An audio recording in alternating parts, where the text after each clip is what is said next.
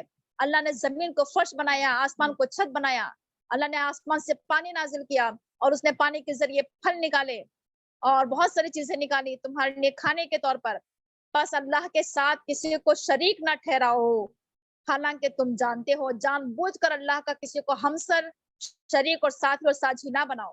اور اگر تمہیں شک ہے اس چیز کی طرف سے جو ہم نے نازل کیا ہے، قرآن کریم کی طرف سے اگر تمہیں شک ہے جو ہم نے اپنے بندے پر، اللہ کے رسول پر نازل کیا ہے، تو تم بھی اس جیسی کوئی صورت لے آؤ اور تم اپنے گواہوں کو بلا لو اللہ کے مقابلے میں، اگر تم سچے ہو۔ یہ اللہ تعالیٰ کا چیلنج ہے قیامت تک کے لیے، اور یہ ایک ایسا چیلنج ہے کہ اللہ تعالیٰ خود کہہ رہا ہے کہ فَإِن لَمْ تَفْعَلُوا وَلَن تَفْعَلُوا، اگر تم ایسا نہیں کر سکو اور ہرگز تم ایسا کر ہی نہیں سکو گے، بس تم اس آگ سے ڈرو جس کا ایندھن انسان بھی ہوں گے اور پتھر بھی ہوں گے۔ اور پتھر ایندھن کیوں ہوں گے جہنم کا؟ اللہ تعالیٰ دکھانا چاہے گا کہ جن پتھروں کے آگے تم نے سجدے کیے، چڑھاوے چڑھائے، یہ تو خود آگ میں جل رہے ہیں، یہ کسی کام نہیں آنے والے ہیں، کوئی ان کو بچانے والا نہیں ہے، تو تمہیں کون بچائے گا؟ ایسے کافروں کے لیے اللہ تعالیٰ نے جہنم تیار کر رکھی ہے، اور مومنین کے لیے اللہ تعالیٰ کہہ رہا ہے کہ خوشخبری ہے، خوشخبری سنا دو مومنین کو اور اچھے کام کرنے والوں کو کہ ایمان کے ساتھ ساتھ اچھے کام کرو۔ ایسے لوگوں کے لیے جنتیں ہیں، اور جنتیں بھی ایسی ہیں جس کے نیچے نہریں جاری ہیں، خوبصورت مناظر ہیں، ہری بھری جگہ ہے اور ٹھنڈک ہے، اور جب جب وہاں پر ان کو کھانے کے لیے، رزق کے لیے اللہ تعالیٰ ان کو پھلوں سے نوازے گا تو وہ کہیں گے کہ یہ تو ایسا ہی پھل ہے جو ہمیں اس سے پہلے بھی دیا گیا تھا، حالانکہ ان کو اس سے مشابہ دیا جائے گا۔ جنت کے پھل اور زمین کے پھل میں زمین آسمان کا فرق ہے، دیکھنے میں ہمیں لگے گا کہ یہی پھل ہے، لیکن اس کا مزہ بدلا ہوا ہوگا۔ اور اس جنت میں اللہ تعالیٰ نے انسانوں کے لیے پاکیزہ جوڑے رکھے ہیں، مردوں کے لیے حورے اور عورتوں کے لیے اللہ تعالیٰ نے نیک اور صالح جوڑ رکھے ہیں، اور جنت ایک ایسی جگہ ہے کہ جہاں پر انسان ہمیشہ رہے گا۔ اللہ تعالیٰ کہہ رہا ہے کہ جو لوگ یہ اعتراض کرتے ہیں اللہ تعالیٰ کے اوپر کہ یہ قرآن کیسا کلام ہے کہ جس میں مچھر اور مکھی کا ذکر کیا جاتا ہے، اللہ تعالیٰ کہہ رہا ہے کہ اللہ تعالیٰ نہیں شرماتا ہے اس بات سے کہ اللہ تعالیٰ کسی مچھر کی مثال بیان کرے یا اس سے کمتر کی۔ کیوں؟ اللہ تعالیٰ وجہ بتا رہا ہے کہ جو ایمان والے ہوتے ہیں وہ جانتے ہیں کہ یہ حق ہے، یہ سچائی ہے رب کی طرف سے۔ یعنی اصل میں قرآن کریم کے اگر ہم الفاظ پڑھ جائیں اور اس کی گہرائی میں نہیں اترے تو ہم اعتراض کریں گے، لیکن ہماری نظر قرآن کریم کے مفہوم پر ہونا چاہیے، قرآن کریم کی روح پر ہونا چاہیے کہ قرآن کریم کا مقصد اور منشا کیا ہے۔ تو لیکن ایمان والے تو سمجھ لیتے ہیں کہ قرآن کریم حق ہے رب کی طرف سے، لیکن جو کافر ہوتے ہیں وہ کیا کرتے ہیں؟ اعتراض کرتے ہیں کہ اللہ تعالیٰ ایسی مثالوں کے ذریعے کیا ارادہ کرتا ہے، کیا چاہتا ہے۔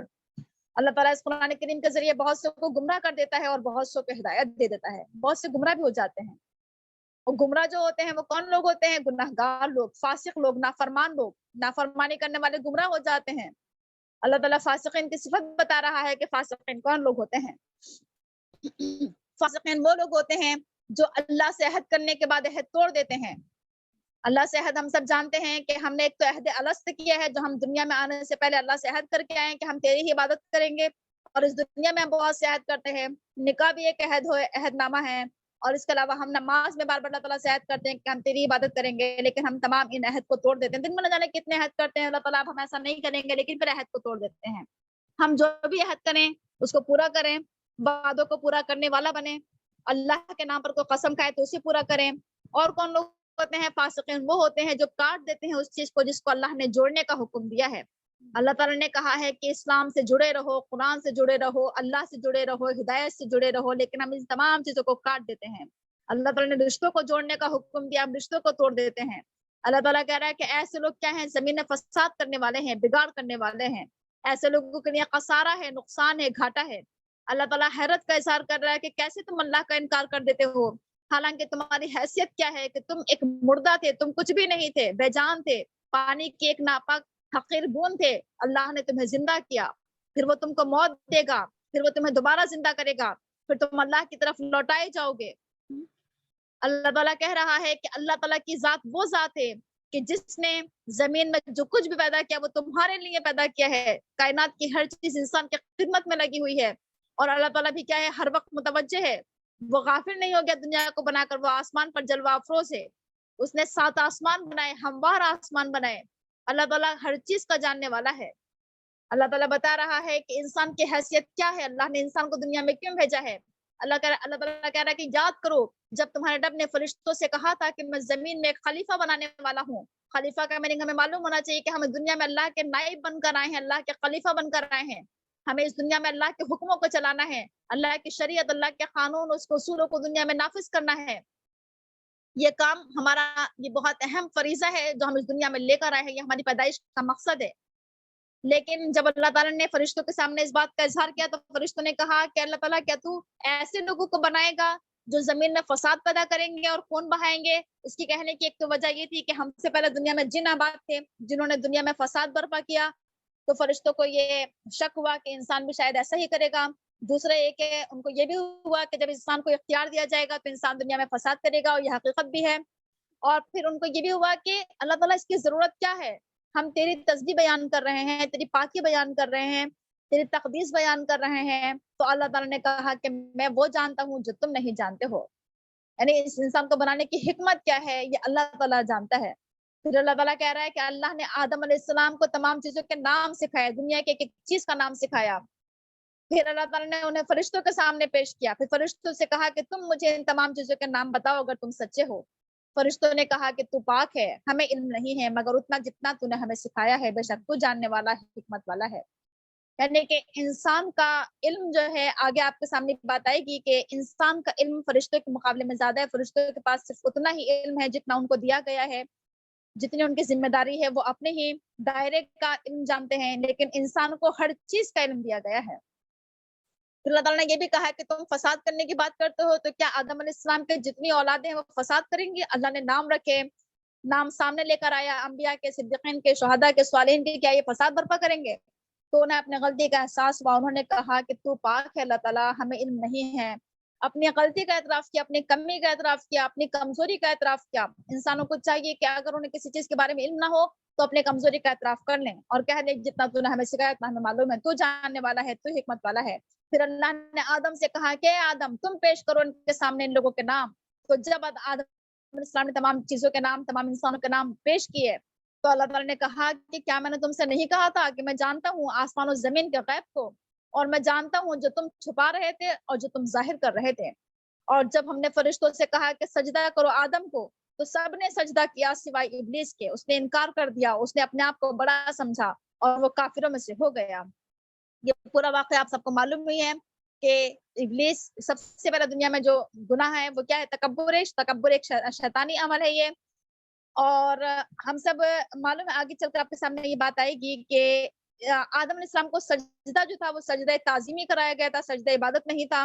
لیکن چونکہ اللہ کا حکم تھا تو کرنا چاہیے، پھر چاہے اللہ تعالیٰ کچھ بھی حکم دے، چاہے انسانوں کو سجدہ کرائے لیکن یہ سوچ کر سجدہ کر لیں کہ یہ اللہ کا حکم ہے، یہ سوچ کر نہیں کہ انسان کو سجدہ جائز نہیں ہے اور ہم کیا کریں، تعویلیں پیش کریں. اور ہم نے کہا کہ اے آدم تم رہو اور تمہاری بیوی جنت میں، اور تم دونوں کھاؤ یہاں سے مزے سے جہاں سے تم چاہو، اور اس درخت کے قریب نہ جانا تو تم ظالموں میں سے ہو جاؤ گے. اس بارے میں بھی آپ سب جانتے ہوں گے کہ آدم علیہ السلام کی آزمائش کی گئی تھی. اللہ تعالیٰ نے آزمایا تھا، جانچا تھا، پرکھا تھا. ایک درخت کے ذریعے آزمائش ہوئی تھی.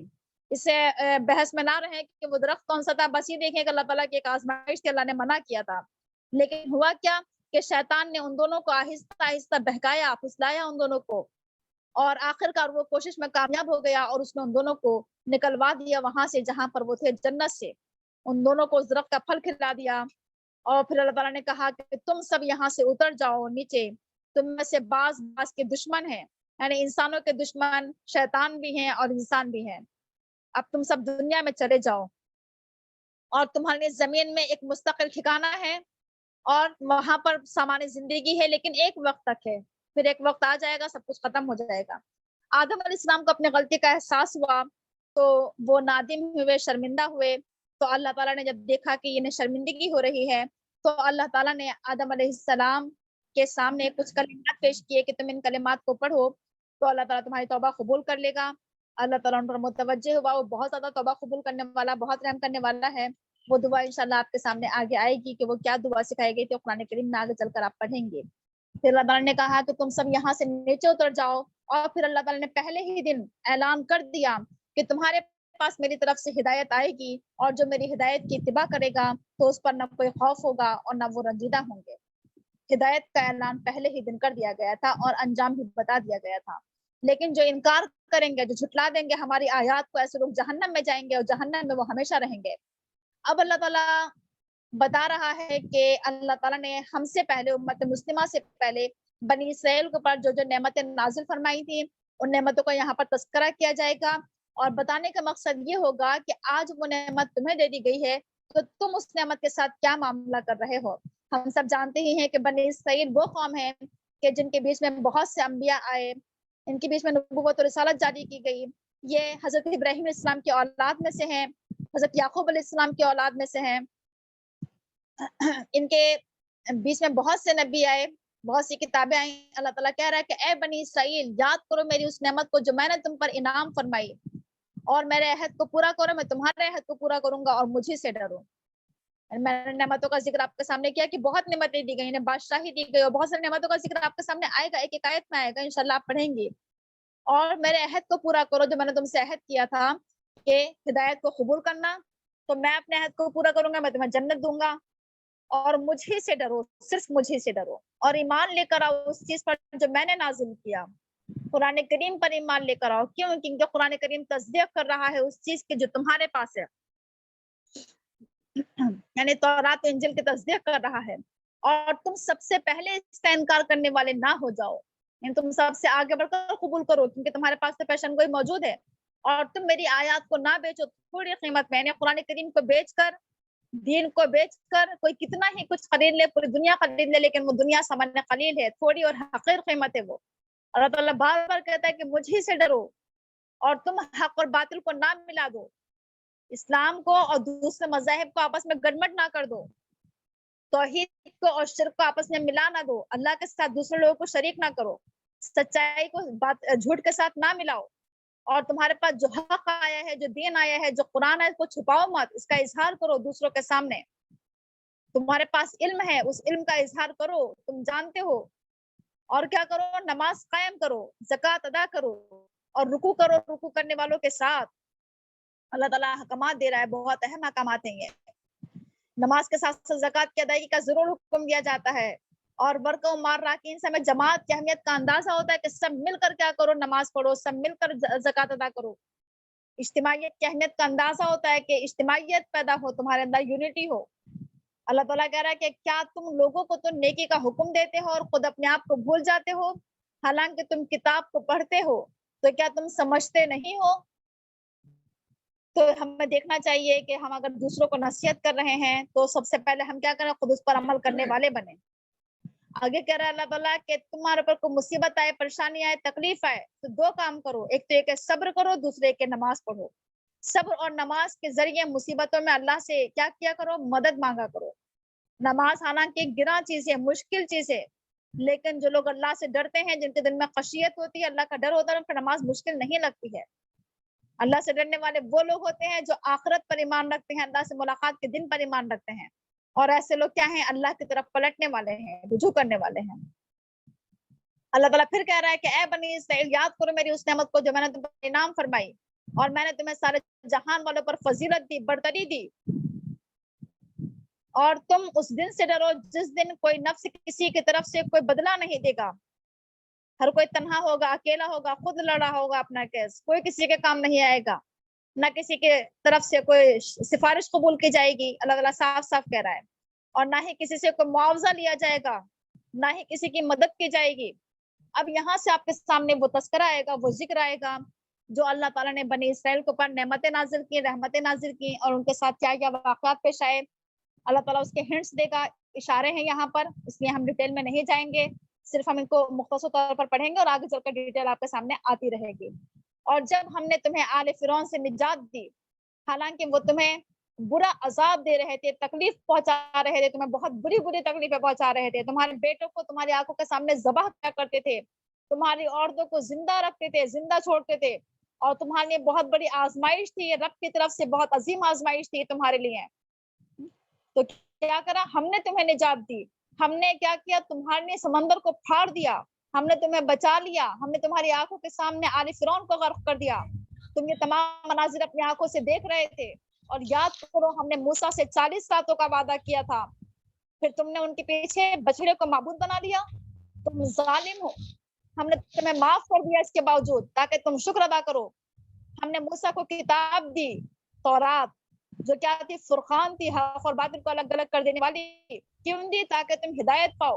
اور جب موسیٰ نے اپنی قوم سے کہا کہ اے میری قوم، تم نے اپنے اوپر ظلم کیا، تم نے بچڑے کو معبود بنا لیا، بس تم سب مل کر توبہ کرو اپنے بنانے والے سے، تم اپنے آپ کو قتل کرو، اپنے آپ کو مار دو، یہ تمہارے لیے بہتر ہے تمہارے رب کے نزدیک۔ بس اللہ تعالیٰ ان پر متوجہ ہوا، مہربان ہوا، بے شک اللہ تعالیٰ بہت توبہ قبول کرنے والا، رحم کرنے والا ہے۔